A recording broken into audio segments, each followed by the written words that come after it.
Yeah, mind candy.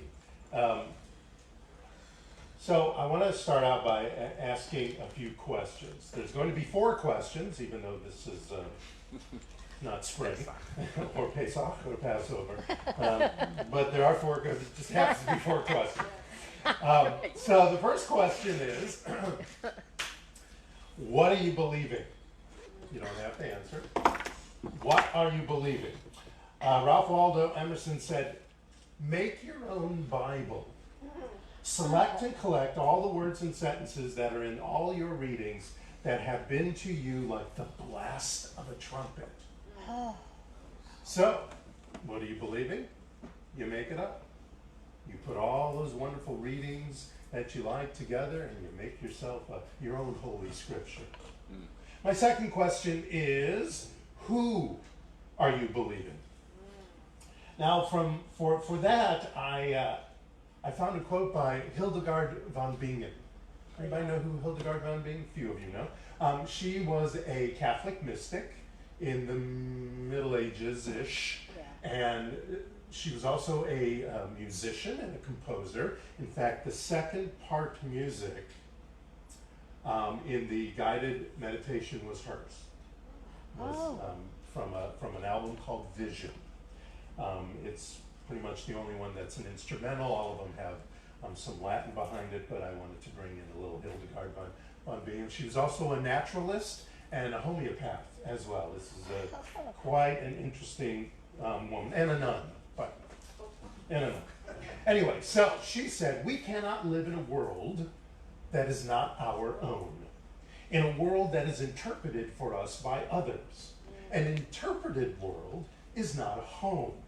Part of the terror is to take back your own listening, to use your own voice, to see your own light. Yes. So, who are you believing? Yes. You're believing what you know deep inside in your heart, in your faith. Third question, do you fear to use that light that comes from what are you believing and who are you believing, that unseen power that you have? And for that, I'm using a quote from a woman named Sarah Blakely. You may not know Sarah Blakely, but let me tell you what she said. Don't be intimidated by what you don't know. That can be your greatest strength and ensure that you do things differently from everyone else. And she did. She's the CEO and the inventor and the person who spread it to the world of Spanx. So, when anything gets in our way of our greatest life, I think it's time we use some mind candy. And I want to talk about mind candy. And where do you get mind candy, of course? You get it from yourself.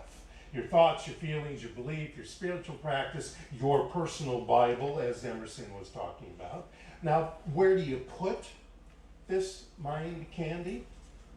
Well, for that, I want to quote Frances Scovel Shinn, one of our New Thought writers. She said, if you do not run your subconscious mind yourself, someone will run it for you. So that's where your mind candy goes. It goes into your subconscious. So I ask you the fourth question, and probably the most important one. What are you feeding your subconscious? Now, the subconscious mind has many parts to it, there's 11 that I want to speak about. There's 11 parts to the subconscious mind that I want to talk about. And the first one, that the subconscious mind is awake and alert and is listening 24/7, 365. You can't turn off your subconscious mind. It's always there. It's always listening. It is not bound by space, time, your height, your hairline, your intellect, your weight. It's always around. Number 2, it thinks in forms of images. So you can say all you want to the subconscious. It's the images, and mind around you. Those words can bring images to your mind, but it is the images that the subconscious is reading. All images in your mind are real to the subconscious mind. Number 3, it communicates to you, communicates back to you through your conscious mind, through emotions. So when you're having feelings and emotions about something, it's because the subconscious mind read that and remembers what it needs to have you feel about that. And sometimes the subconscious mind speaks to you in dream states, but that's a whole talk in itself, and I have to get Dr. Freud here, and he's very busy. Number 4, the subconscious mind stores all of your memories. Now, sometimes those memories are repressed because the subconscious mind knows that you're not going to be able to deal with them very well. And sometimes they even release the little they in your subconscious mind. Sometimes the subconscious mind releases those repressed memories because it knows that it's time for resolution, and you're in a place for resolution, even though sometimes it is the darndest time that those things come up. So hopefully when they come up, you're in a session with a counselor or a therapist or a spiritual practitioner. Number 5. This is an interesting one. And what's great about this one is because we teach it. The subconscious mind does not process negative words. Isn't that interesting? Hooray. So, yeah, hooray. So, don't think about an elephant standing next to me. Anybody see the elephant? Sure. Even for a brief second? Yeah. Yeah. Because your subconscious mind doesn't understand don't. It only understands what you want. So isn't that cool in that when we're in our conscious mind, we focus on something of what we want, whether it's an idea or something we see. It doesn't have to be with our outer eyes, but our inner eyes, and make that decision. The subconscious mind goes to work and registers that. And as we do that over and over and over again with spiritual mind treatment, etc., it becomes a habit in the mind, and then the subconscious mind turns that into a belief. And what happens to our beliefs? They manifest into our lives. Number 6, the subconscious mind structures the perception of your reality. So when something's happening, and you were talking about this, you get triggered or ticked off or triggered, and it doesn't have to be a negative way. You can get triggered in a positive way. It's because the subconscious mind is understanding the emotion that is happening when that experience happens to you, whether it's somebody being snitty at you and all of a sudden you feel, even unknowingly, maybe childlike, maybe have had your hand slapped. Your subconscious mind goes, oh, I know what I do with that feeling, and boom. Or there's other times where it wants to go boom, but you're aware enough, as Jamie was, to not come back and go, you little, who do you think you're talking to? I thought you were here to help me. But sometimes we don't have that. Married people understand that. Number 7, or, committed people. Number 7. It generates, stores, distributes, and transmits energy throughout your body. So the subconscious mind. So when you're concentrating on something, like you're in a meeting, and the meeting is long, and a lot of stuff's been talked about, and your mind is just full of ideas, or maybe you're having a lazy Sunday, actually. You're having a lazy Sunday and just kind of sit back, or you read, and you're reading all kinds of things because you're probably like me, you have 3 books going on at the same time, and or maybe you're just hanging out watching TV and stuff, and then you realize come 4 o'clock, I'm tired. Yeah. That's because your mind was still working. Yeah. But in opposing that, in a way, when you go and exercise, your muscles may feel tired, but you're energized. That's the same thing going on in your subconscious mind, but the chemical reaction is different. The subconscious mind is all of that. Number 8, it deletes, distorts, and generalizes. Those of you who have taken psychology know that phrase a lot, and I want to talk a little bit about that. So it deletes every bit of information that it thinks is not necessary for you to pay attention to. So when you focus on something, sometimes that's why even your peripheral vision doesn't even work anymore. Because you're focused on the computer screen, maybe too much, or you're focused on something and you don't even realize what's going on around you. Again, those in a relationship probably have had that. And, hey, I'm talking to you. It's kind of the same thing. A similar thing. It also distorts information. It distorts information by presenting to your conscious mind whatever it needs to know to make it easier to understand. And sometimes this distortion misrepresents what's really going on. That's where a lot of triggers show up. You think that person's being a snot to you, and you're misinterpreting it because of where you are at this particular moment, where your mood is at this particular moment. And you won't know at first. You'll know later, probably after you get your hand slapped by, why are you snipping at me? I was just, suggesting something. And then you'll realize, oh yeah, my mood today, I'm in such a growth period or whatever's going on, in your life, that anybody who says anything that my subconscious mind interprets as negative, then it's going to distort it to negative, even though it may not be intentionally negative at you. It also generalizes. So it generalizes info by presenting your conscious mind to easily pay attention when it needs to be paid attention to. So, for example, you're entering a room and you're looking for a chair. So you're not going to walk into the room and go, leg, leg, leg, leg, cushion, brown, leather, wood. The mind's not going to do that. The subconscious mind's going to go, chair. And that's it. You're going to go to that chair. The subconscious mind, number 9, takes everything personally. I'm sure we've all been there where the subconscious mind has taken things personally, like some of the examples I've already given. The way, and that's where this comes in with the way that you think about someone else has to do with the way you think about yourself.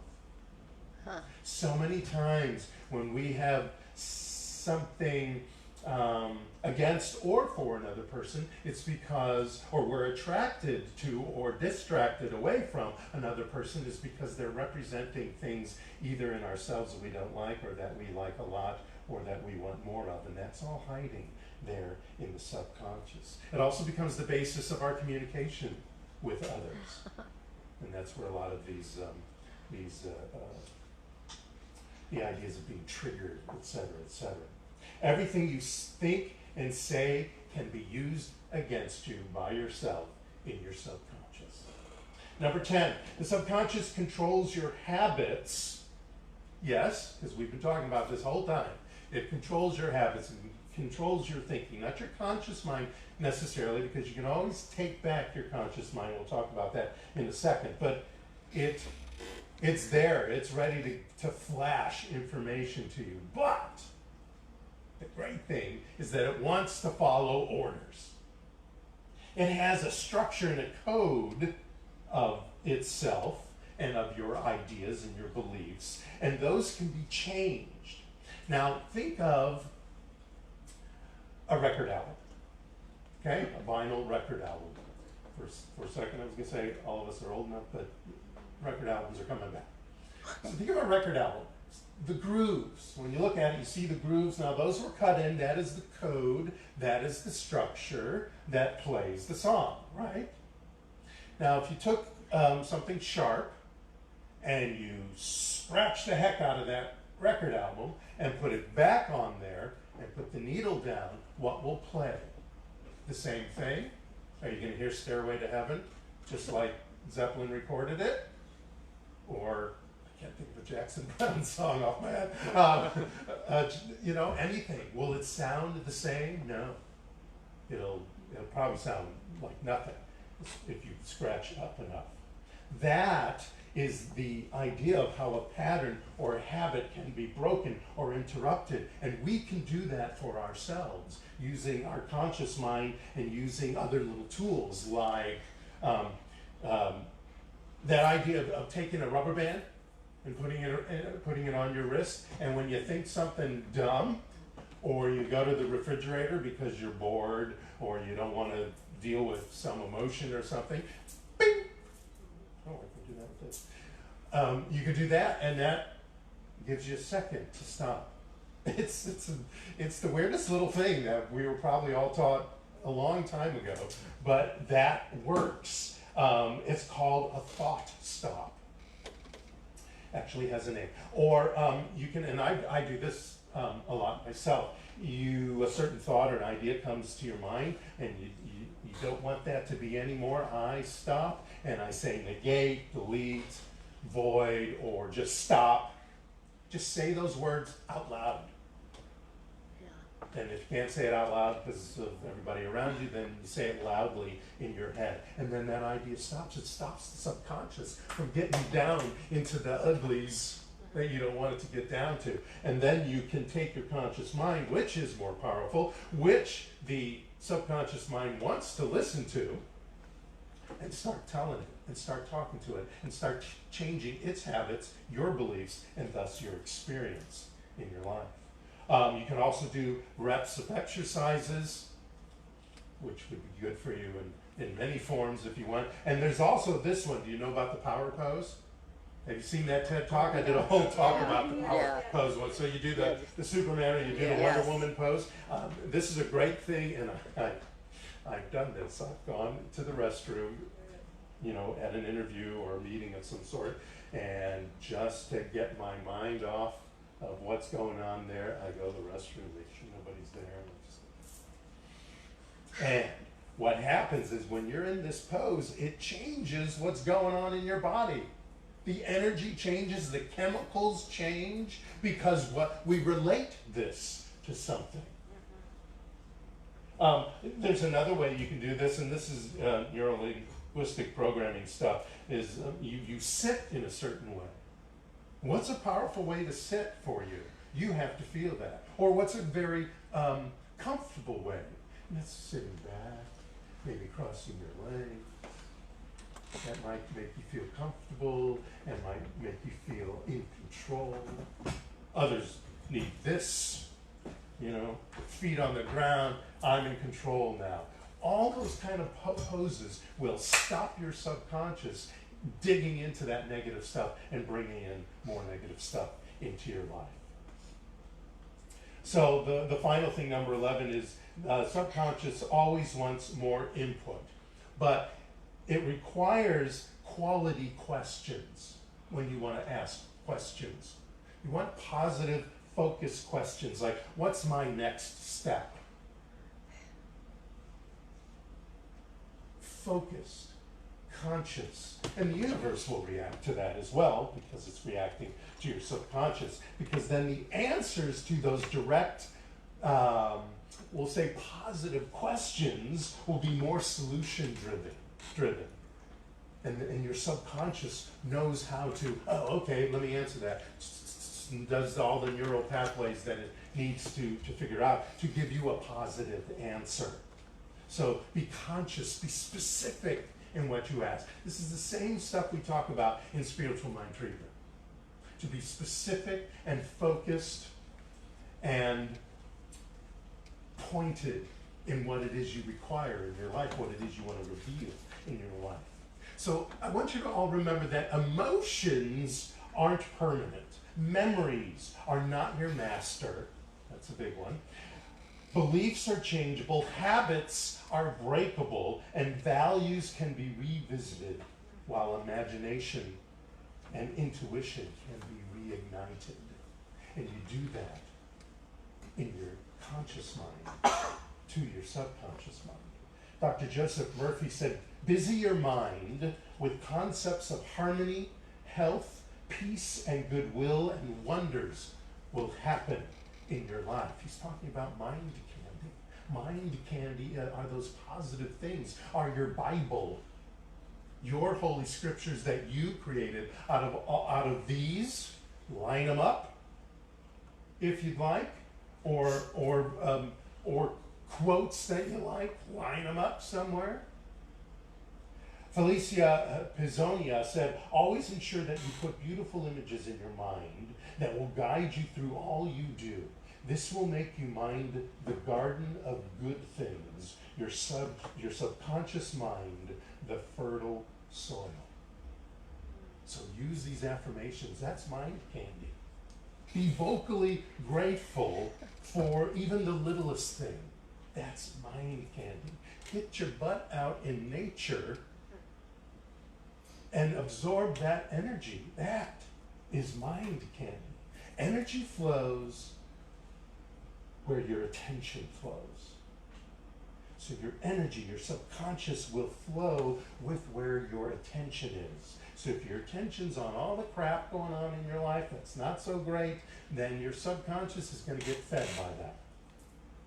And sometimes those thoughts come in there, and when they do, boom, do a couple of push-ups, get yourself out in nature, say no, stop, life's better, this is what I'm grateful for, boom, boom, and a boom, or any of those kind of spiritual practices. Carl Sagan says science is not only compatible with spirituality, it is a profound source of spirituality. So this mind candy, it's kind of a silly phrase, but it's science. All that subconscious stuff, that's science. That came out of psychology, reading about not only what psychologists think, but what epigenetics is working on, neuroscience is working on. All this is science, and yet we can bring it to spirituality too, because really they're the same thing. I think I had something last week where science caught up to spirituality that I put out. So like a bucket that you fill drop by drop by drop, we can do that to our subconscious mind with mind candy. Drop by drop by drop. Those ideas, those feelings, those requirements and declarations and revelations, to clear our mind, to heal our heart, to lift up our souls, to allow intuition and imagination to flow. Just choose delicious words, delicious images into your mind. That's mind candy. That's fuel for the brain. Now you'll also notice in your programs that there's an extra sheet along with your the lyrics for the two songs today. That is a recipe for actual mind candy as far as the physical thing that you can eat. And there are a few alternate ingredients for those who may not want to put maple syrup in their recipe for whatever reason. You can also use coconut sugar, which is low glycemic, by the way. Coconut sugar, and on the back of that single sheet is what you do with it once you get all those. So that is actual candy for the mind and for the body. So that's fuel for your body because it helps your brain work. And mind candy through spiritual practice, through writing your own Bible, through stopping those subconscious negatives that pop in every once in a while, through words, through ideas, through snapping your wrist. Those are fuel for the brain. Let your spirituality and science merge with your best mind candy and do it every single day. Thank you so much. Namaste, everyone. Oh,